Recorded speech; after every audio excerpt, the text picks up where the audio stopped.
আজকে আমরা চ্যাপ্টার 2 যেটা রয়েছে গ্যাসের আচরণ, সেই গ্যাসের আচরণের একটা ওয়ান শট লেকচার দেখব। এক্সামের আগে এটা খুব হেল্পফুল হবে, যাদের সামনেই মাধ্যমিক তাদের জন্য খুবই হেল্পফুল হবে। তো ওয়ান শট লেকচারের মধ্যে আমরা চ্যাপ্টারটা পুরোটা সামারাইজ করে দেখে নেব।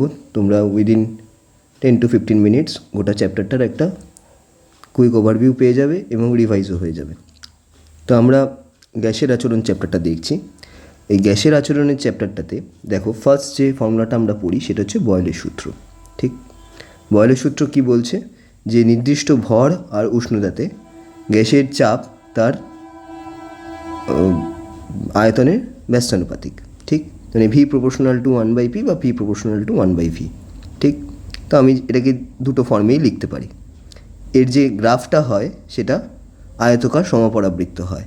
আর দেখো, আমি টেম্পারেচার T1, T2, T3 করেছি। এখানে দেখো T1, T2, T3 করেছি। যত আমি টেম্পারেচারটা বাড়িয়ে দিচ্ছি তত আমার যে গ্যাসের গ্রাফটা রয়েছে, পিভির যে গ্রাফটা রয়েছে, সেই গ্রাফটা উপরের দিকে উঠে যাচ্ছে। কেন? যত আমি টেম্পারেচার বাড়িয়ে দেবো তত গ্যাসের অণুগুলোর প্রেশার আর ভলিউম বেড়ে যায়। তার ফলে নিচের দিকের প্রেশার ভলিউমের ভ্যালুগুলো পায় না, সেই কারণে এটা হয়। আচ্ছা, এবার এইখানে এই জায়গাটাতে টাচ করে না, কখনোই অ্যাক্সিসে টাচ করবে না। এরকম পি অ্যাক্সিস এবং ভি অ্যাক্সিসের সমান্তরালে চলতে থাকবে। কেন? যদি আমি V is equal two 0 put করে দিই, তাহলে এটা তো 0, 0 পয়েন্ট। যদি আমি V is equal two 0 put করে দিই, তাহলে পি কত হবে? ইনফিনিটি, অসংগত, অসীম। তো আমি ওই পয়েন্টটাকে প্লট করতে পারবো না। আবার পি ইজ ইকুয়াল টু যদি 0 পুট করে দিই, তখনও পারবো না। তাহলে এই গ্রাফটা ওই জন্য রেক্ট্যাঙ্গুলার হাইপারবোলা হয়। কিন্তু আমি যেহেতু পি প্রপোর্শনাল টু 1/v লিখছি, তাহলে পিভি ইজ ইকুয়াল টু কে লিখি। কেটা হচ্ছে ধ্রুবক। তাহলে আমার গাণিতিক রূপটা কী হয়? P1V1 P2V2। তুমি যখনই গাণিতিক রূপ পাবে তখন সেটা P1V1 P2V2 আকারেই পাবে। সেটা থেকে গ্রাফও আসে যে পি অথবা পিভিভি গ্রাফটা কীরম হবে। তো যেটাই নিচে ভেরিয়েবল থাকবে সেই অক্ষের সমান্তরাল হবে। পরীক্ষায় যদি কোশ্চেন আসে যে পিভিপি বা পিভিভি গ্রাফটা কীরম হবে, তো যে অক্ষ হবে সেই অক্ষের সমান্তরাল হবে, যেটা দেওয়া থাকবে। এখানে আরেকটা ইম্পর্টেন্ট ওই জায়গাটাতে রয়েছে প্রমাণ চাপ, 76 সেন্টিমিটার এইচজির চাপ বা 760 মিলিমিটার এইচজির চাপ। এটা 1 ATM এর সংজ্ঞাটা, ভ্যালুটা ভালো করে পড়ে রাখবে। আর এখানে 76 আর 760 মিলিমিটার দুটোই পড়ে রাখবে, কারণ এটা থেকে ধরো 380 মিটার বা 950 মিলিমিটার, 380 মিলিমিটার এরকমভাবে দেয়। তো তোমাকে রেশিও বার করে করে করতে হবে যখন গাণিতিক সমস্যা দেবে। তাহলে বয়েলের সূত্র আশা করি বোঝা গেছে। আরেকটা গ্রাফ আছে ভি প্রপোর্শনাল টু 1/p। দেখো, এখানে ভি হচ্ছে ওয়াই অ্যাক্সিস আর 1/p হচ্ছে এক্স অ্যাক্সিস। আমি পিটাকে এক্স অ্যাক্সিস করছি না, 1/p-কে করছি। তার কারণে গ্রাফটা এরকম সরলরৈখিক হয়ে যাবে। যদি আমি P1 ভার্সেস ভি করি তাহলেও একই হবে। যদি আমি P1/v করি তাহলেও একই জিনিস পাবো। ঠিক, বোঝা গেছে আশা করি। এটাকে একটুখানি বড় করে লিখি, দেখতে সুবিধা হবে। যদি আমি এরকম P1/v করি, এটাকে অরিজিন থেকে একদম অরিজিনে টাচ করাবে না, সরলরৈখিক হবে, অরিজিনে টাচ করাবে না। পি প্রপোর্শনাল টু, তখন আমি পিকে ওয়াই অ্যাক্সিস করব আর 1/v-কে এক্স অ্যাক্সিস করব, তাহলেও একই হবে। ঠিক, আর প্রত্যেকটা ক্ষেত্রেই নতি কত হবে? কে হবে। বোঝা গেছে? সরলরৈখিক গ্রাফ কোনটা যদি কোশ্চেন করে তাহলে এইভাবে দেবে। আচ্ছা, এরপরে হচ্ছে আমরা এর পরের পার্টটায় চলে যাব। পরের পার্টটায় হচ্ছে চার্লসের সূত্র। তো চার্লসের সূত্রে দেখো, চার্লসের সূত্রের ক্ষেত্রে আমাদের গ্যাসের অ্যাকচুয়ালি কী হয়? পিভিটি তিনখানা ভেরিয়েবল হয়। ঠিক আছে, তো এই তিনখানা ভেরিয়েবলের মধ্যে প্রেশার, ভলিউম, টেম্পারেচার, এই প্রেশার, ভলিউম, টেম্পারেচারের আমাদের ভলিউম আর টেম্পারেচার ভ্যারি করছে যখন, তখন প্রেশার ধ্রুবক থাকে। তো নির্দিষ্ট ভর ও চাপ রয়েছে, তাহলে ভি প্রপোর্শনাল টু টি হয়। এটার যে মানে সূত্রটা সেটা এসছে হচ্ছে ভিটি ইজ ইকুয়াল টু, মানে টি ডিগ্রি সেলসিয়াস বাড়লে V0 1+T/273 হয়। ঠিক, মাইনাসেও তাই হয়। যদি আমি টিটাকে কমিয়ে দিই তাহলে অতটা কমে যাবে। সেখান থেকে -273 ডিগ্রি সেলসিয়াস যদি করি তাহলে গ্যাসের আয়তনটা শূন্য হয়ে যাচ্ছে। আর এটা এখন হাইপোথেটিক্যাল, আমরা একদম 0 কেলভিনে যেতে পারিনি, তো সেইখানে গ্যাসের আয়তন শূন্য হয়ে যায়। সেখান থেকে আমরা একটা উষ্ণতার স্কেল তৈরি করি যেটা কেলভিন স্কেল। তাহলে আমি যখন কনভার্ট করবো তখন 273 অ্যাড করে দেবো, আর যখন কেলভিন থেকে ডিগ্রি সেলসিয়াসে যাবে তখন 273 বিয়োগ করে দেবো। ঠিক, এবার আমি টি প্লাস 273 ফর্মে যদি লিখে দিই তাহলে ওটা ক্যাপিটাল টি হয়ে যাচ্ছে, তাহলে আমি এটাকে এরভাবে লিখতে পারি ভি বাই 273। এখানে আরেকটা ইম্পর্টেন্ট কোশ্চেন হচ্ছে গ্যাসের আয়তন প্রসারণ গুণাঙ্ক কী হবে। গ্যাসের আয়তন প্রসারণ গুণাঙ্ক কিন্তু 1/273 পার ডিগ্রি সেলসিয়াস হবে। অবশ্যই পার ডিগ্রি সেলসিয়াসটা বলবে। যদি মান জিজ্ঞেস করে তাহলে 1/273 লিখলে হবে। যদি বলে গ্যাসের আয়তন প্রসারণ গুণাঙ্ক কী, তখন লিখবে 1/273 পার ডিগ্রি সেলসিয়াস। চাপের আয়তন প্রসারণ গুণাঙ্কও তাই হয়। ঠিক আছে, গেলুসাক যেটা রয়েছে, গেলুসাকও একইভাবে কাজ করে, পি প্রপোর্শনাল টু টি। আমি ওই জন্য লিখে রেখেছি চার্লসের সূত্রের মতো একদম সেম হবে। এবার দেখো এটার যে গ্রাফটা দেওয়া আছে না, ভি আর টি এর গ্রাফটা, এখানে P1, P2, P3, যখন ভলিউম বেশি থাকবে তখন প্রেশার কী হবে, কমে যাবে। আর যখন ভলিউম কমে যাবে তখন প্রেশার বেড়ে যাবে। তাহলে P3 এর মান সব থেকে বেশি হওয়া উচিত, P2 তারপর P1, তাহলে P3 সবচেয়ে বড়, P2 P1। বোঝা গেছে গ্রাফটা কীরকমভাবে এসছে। আর এখানে এই যে V0 যেটা দেখছো এটা হচ্ছে ছেদিতাংশ, কারণ 0 ডিগ্রি সেলসিয়াসে গ্যাসের আয়তনটা শূন্য হচ্ছে না। তাহলে চার্লসের সূত্র বোঝা গেল। চার্লসের সূত্রে কী কী ধ্রুবক, ভর আর চাপ। আর যখন গেলুসাকের চাপের সূত্র পড়বো তখন কী কী ধ্রুবক হবে, ভর আর ভি। ঠিক, বোঝা গেছে। এবার হচ্ছে সমন্বয় সূত্র। সমন্বয় সূত্রে আমরা এতক্ষণ যেগুলো শিখলাম, মানে V proportional to T, V proportional to 1/p, এই দুটোকে যদি সমন্বয় করি তাহলে V proportional to T by P, তাহলে সেখান থেকে V is equal to K T by P আসছে, VT is equal to K আসছে। এই কে, এটা খুব ইম্পর্টেন্ট, এটাই সবথেকে বোলসম্যান কনস্ট্যান্ট বলে। তো এই কে এর ভ্যালুটা আমরা এনআর দিয়ে লিখি। এন হচ্ছে মোল আর আর হচ্ছে সর্বজনীন গ্যাস ধ্রুবক। এবার আর এর মাত্রা তোমাকে বারবার বার করতে দেবে, এবং আর সংক্রান্ত, লিটার সংক্রান্ত, মানে এই যে প্রেশারটাকে এটিএমে আর এটাকে লিটারে তোমায় বার করতে দেবে। লিটারে তোমায় কনভার্ট করে কাজ করতে হবে। ঠিক আছে, আর এর মাত্রাটা অবশ্যই বার করতে জানতে হবে। দেখো এটিএম লিটার মোল আর কেলভিন, তাহলে আরটা কী হবে, ATM litre mole inverse kelvin inverse. আর যদি প্রেশার ইন্টু ভলিউম করি, আমি প্রেশার ইন্টু ভলিউম করছি, তাহলে কি পাই, force by area into volume. তাহলে ফোর্স ইন্টু লেন্থ মানে হচ্ছে জুল।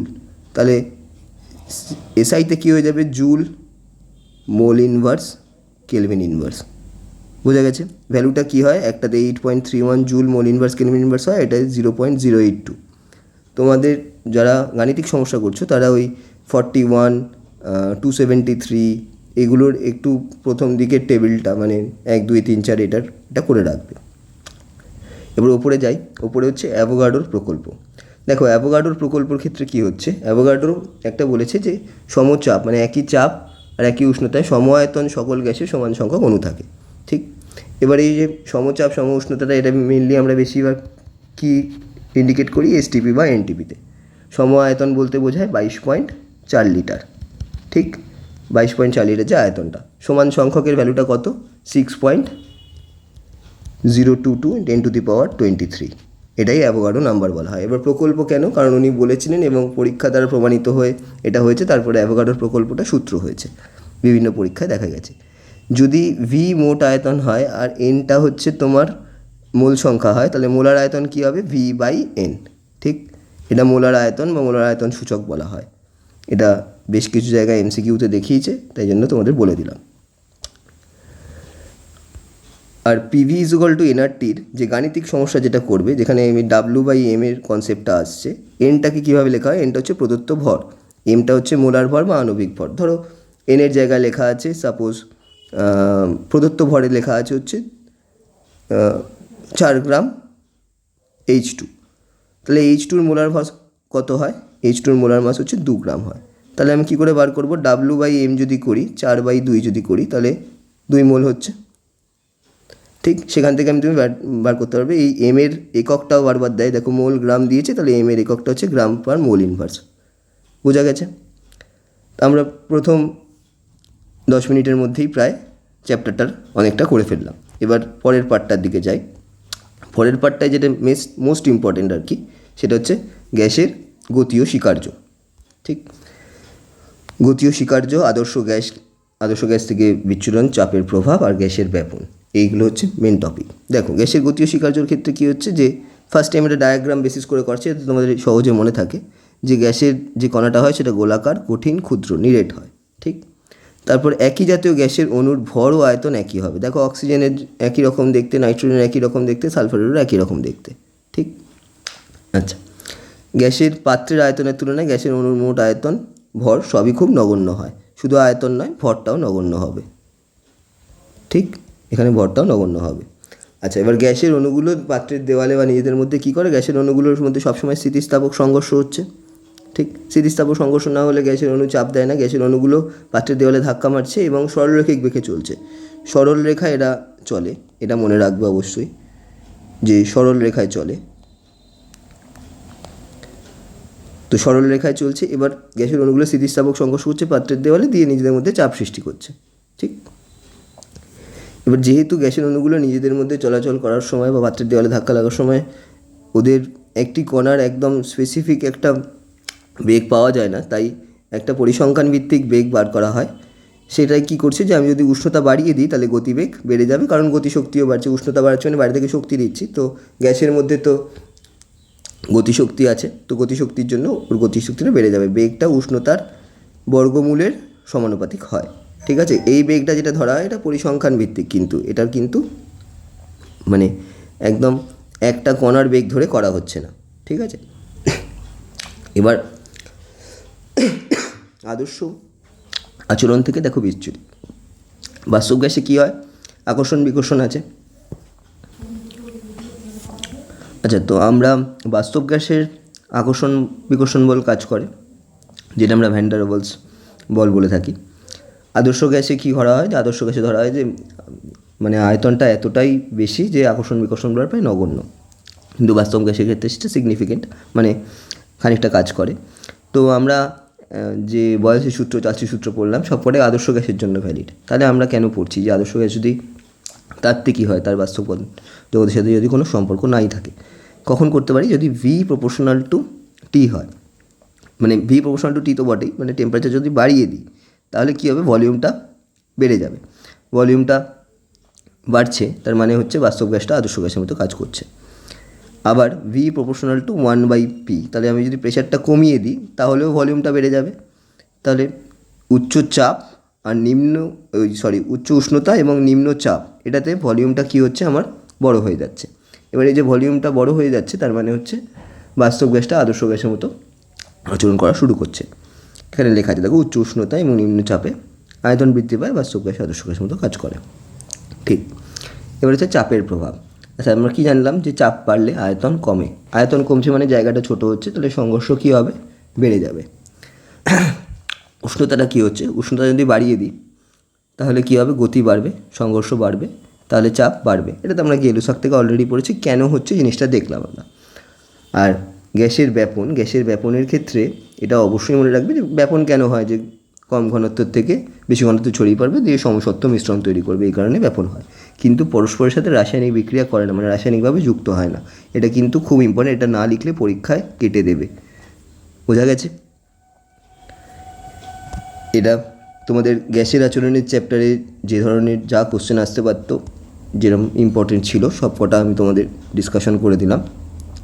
এটা থেকে গ্যাসের গতীয় স্বীকার্য, চাপের প্রভাব, শর্ট কোশ্চেন, ব্রড কোশ্চেন। এবার তোমরা এই চ্যাপ্টারটাকে ভালো করে পড়ে ফেলো, ভালোভাবে এক্সাম দাও।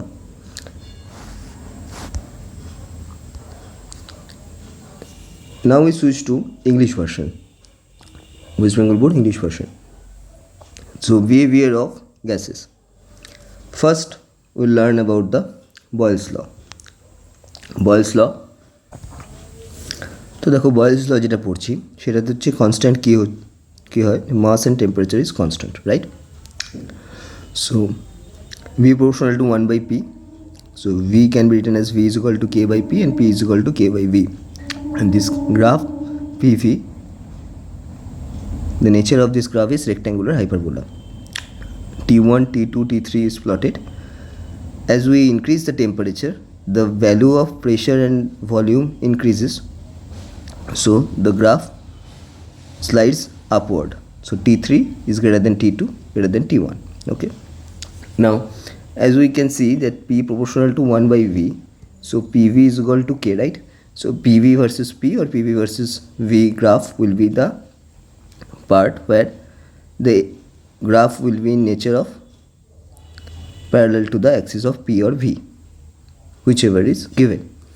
Now v proportional to 1/p or we can write P proportional to 1 by V.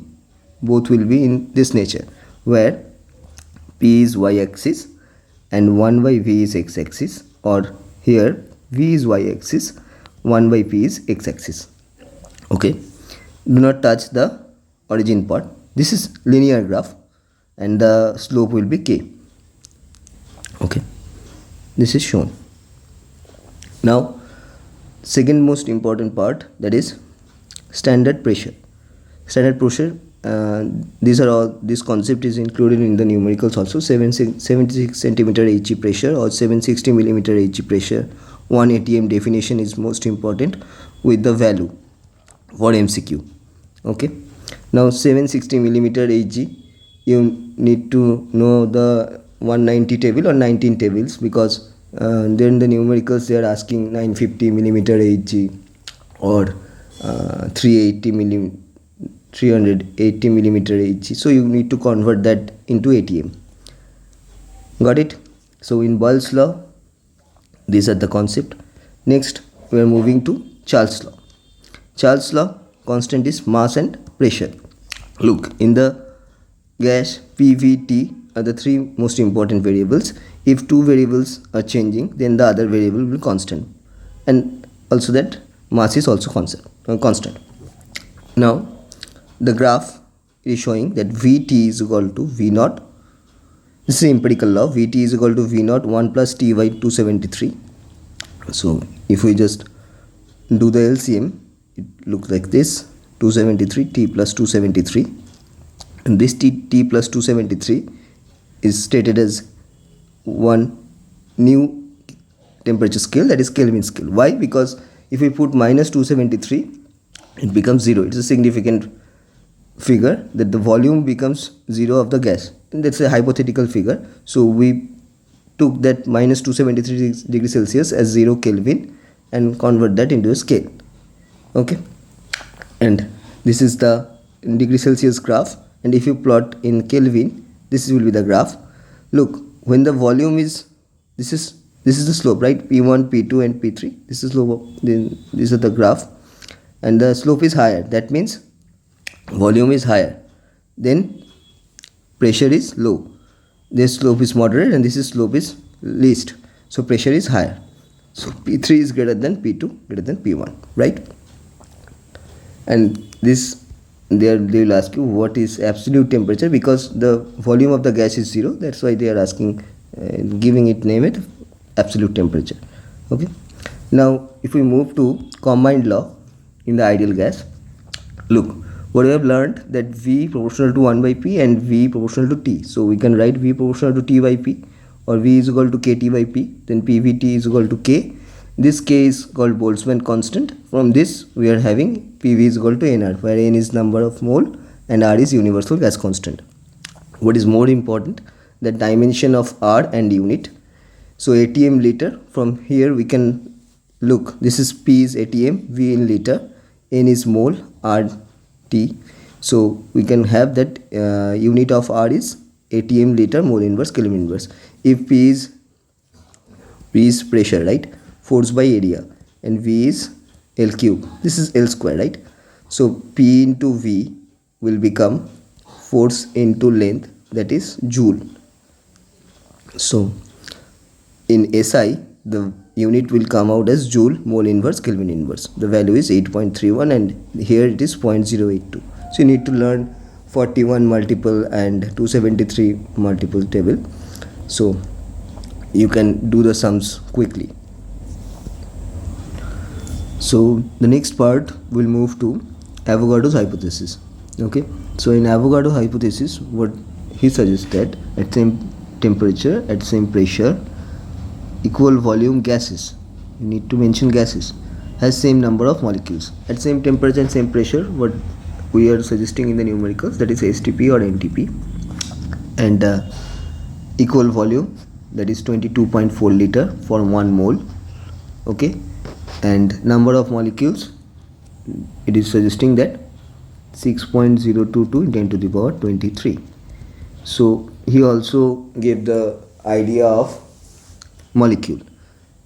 Okay, from that the molecular mass concept is generating. So 1 gram mole or molecular volume is 22.4 liter, and V, if V is the total volume and N is the number of mole present, then V by N is molar volume index. It is coming in the MCQ format, so that's why I've given you this. Okay, so why this is Avogadro hypothesis and not Avogadro law? Because Avogadro given that, but through many experiment we confirm that the given statement is right. So from that, Avogadro's hypothesis become Avogadro's law. Okay, and if they are asking like what is Avogadro's laws mathematical formulation, that is V proportional to N. Okay, so that's how we are concluding this part of this behavior of gases and moving to the next part. So now we are moving to the next part, that is behavior of gases, kinetic theory.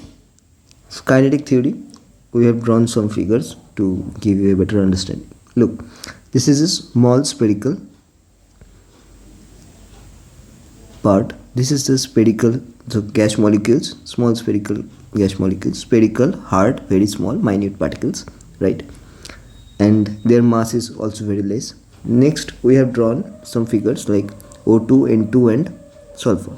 Look, they are having the same mass and the same volume. So same gases have same mass and same volume molecules. Look, got it?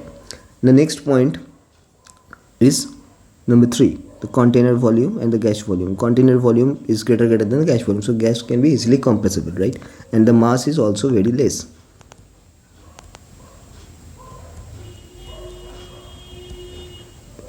Compared to the container mass.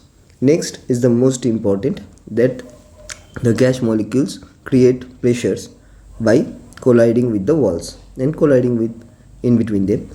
So they are having elastic collisions with the walls. Due to elastic collision, their energy is not lost, so they can continue the pressure, and this collision creates a pressure. Here it is written. Okay, and they moves in straight line. Okay, and the motion is arbitrary. There is no fixed motion. Next point is, if we increase the temperature, that means we are giving external energy to the gas molecules. The temperature increases, and as we know, there is random collisions, so we can't like particulate one velocity of the molecules. So that's a statistical approach, and the kinetic energy we are having with statistical approach, the velocity is proportional to the square root of the temperature. Okay, got it? If this comes in the MCQ, got it? So temperature increases, velocity increases, as velocity increases, kinetic energy also increases. Next, we are having the effects of pressure. If the pressure is increased, then volume decreases, and the collision, as the volume decreases, that means the space decreases. As the space decreases, we can imagine that collision will increase. And if the temperature increases, then velocity increases. Velocity increases, that means there will be more randomness, more collision, and more collision creates more pressure. That we already have studied in the Gay-Lussac part, Gay-Lussac pressure part. And the most important is gas diffusion. Gases do not mix chemically. You have to write this. And what is diffusion? You know, from higher density to lower density to create a homogeneous mixture. The diffusion occurs due to that the gas molecules of from higher density moves to lower density to create a homogeneous mixture. Now, the deviation from the ideal gas. Okay, in real gas, what happens? The attraction repulsion forces between them in the within the molecules. So in ideal gas, we are assuming that the attraction repulsion force is very negligible. So how we can achieve that? Because then the studying the ideal gas will be like a hypothetical one. There is no relation with the real world. So the relation is that if we increase the temperature, then the volume increases. If we decrease the pressure, then also volume increases. If the volume increases rapidly, then we are having the idealistic nature of the real gas, and then we can apply the Boyle's law, Charles law, Gay-Lussac law, all the laws onto that real gas. So at high temperature and low pressure, real gas tends to behave like ideal gas. That's why we learn these laws. Okay, and one thing I think I have missed out here, there is the Gay-Lussac pressure law. Gay-Lussac pressure law is same. That is P proportional to T on P1 by T1 is equal to P2 by T2. That is exactly same as Charles' law, and that also varies, like Pt is equal to P0 1 plus T by 273. Okay, exactly varies like this.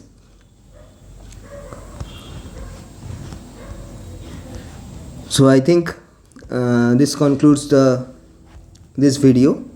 Thank you for watching, and those who are preparing for 2026 exam, they can check out my playlist of the MCQ, and that's in the bilingual format. যারা 2026-এর এক্সামের জন্য preparation করছো তাদের জন্য আমার একটা playlist করা আছে চ্যানেলে, তারা দেখতে পারো। এমসিকিউ ফরম্যাটের যেগুলো মোস্ট ইম্পর্টেন্ট সেগুলো ডিসকাশন করা আছে। Thank you.